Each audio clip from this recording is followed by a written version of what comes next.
एक विद्वान किसी गांव से गुजर रहा था। उसे याद आया उसके बचपन का मित्र इस गांव में है। सोचा उससे मिला जाए।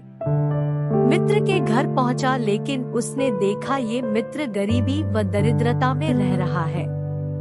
साथ में उसके दो नौजवान भाई भी है। बात करते करते शाम हो गई।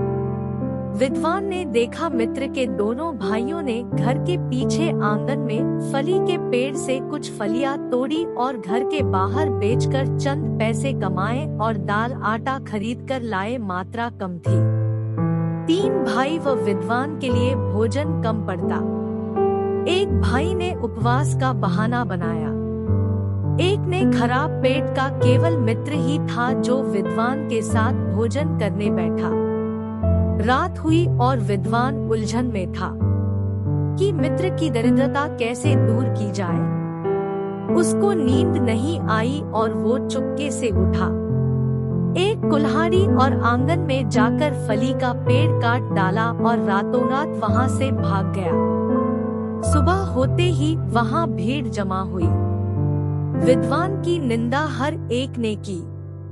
इन तीनों भाइयों की रोजी रोटी का एकमात्र सहारा विद्वान ने एक झटके में खत्म कर डाला। कैसा निर्दयी मित्र था।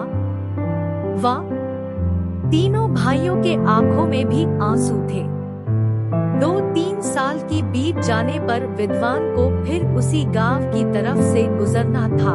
डरते डरते उसने गांव में कदम रखा। उसको पीटने का भी डर था, लेकिन वह इसके लिए तैयार था।